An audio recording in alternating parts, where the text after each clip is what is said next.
What up, NXTGEN? I'm excited to continue on in our series called Popular as we kind of blow up our idea of what it means to be popular.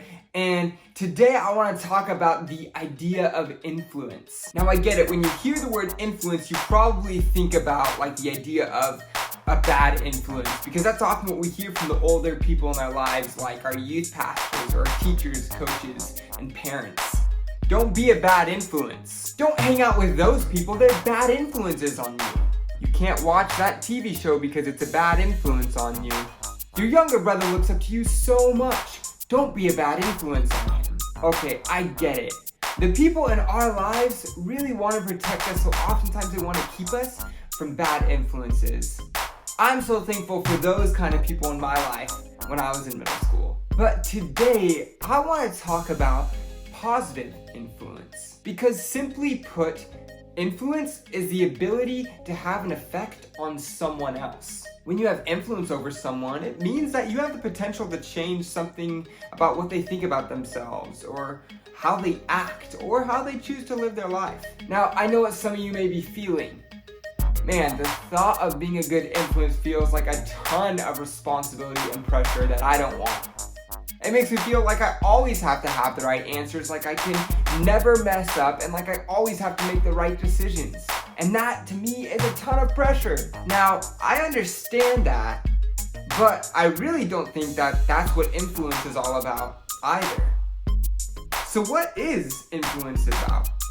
Well, let's go to the Bible to find some answers. This Sunday, we are celebrating Pentecost. Pentecost.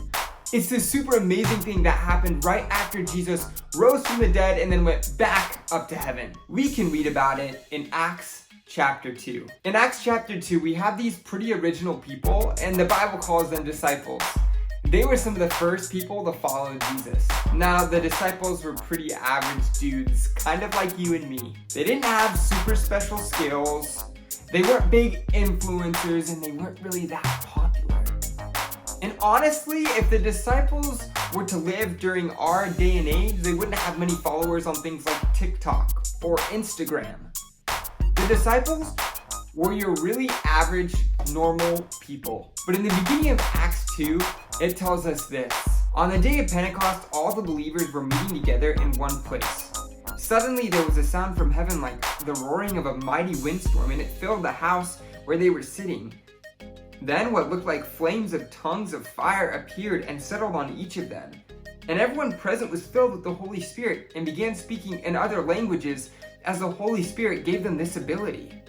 So here they are, these really average people, and yet they get filled with God's Spirit in an amazing way. And they begin to speak to people about Jesus in other languages that they had never even known before. Wait, what?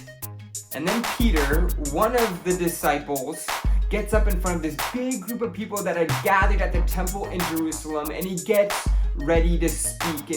And I think everyone probably got a little nervous because, see, Peter didn't have it all together. In fact, Peter, as a follower of Jesus, often made a lot of mistakes. Kind of like the time he chopped that guy's ear off. Lord, shall we smite with the sword?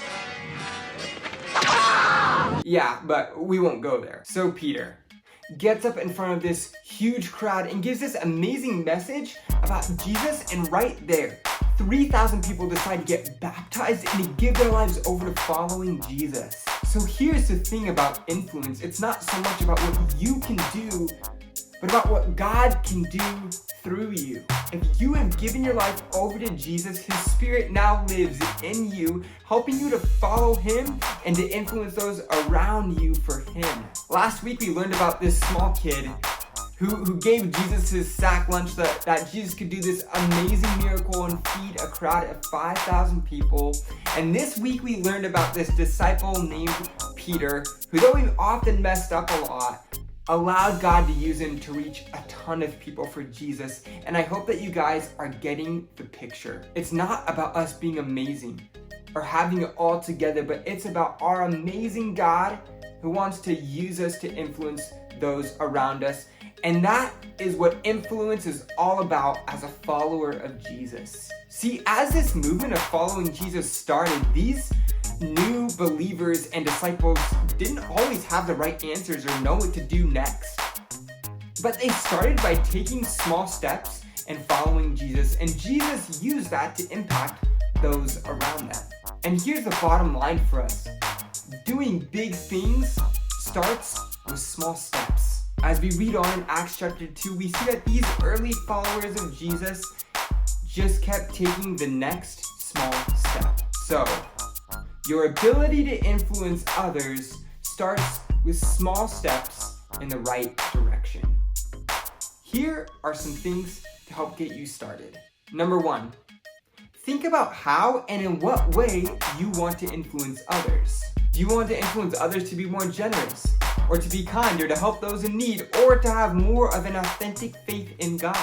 Well, begin by identifying the ways that you want to influence others. And number 2, take one small step. If you want to influence others to serve, start by serving one person in your neighborhood this week.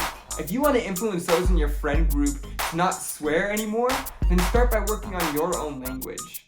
And if you want to influence others to be more friendly, begin by inviting someone who's not very popular over to your house to hang out.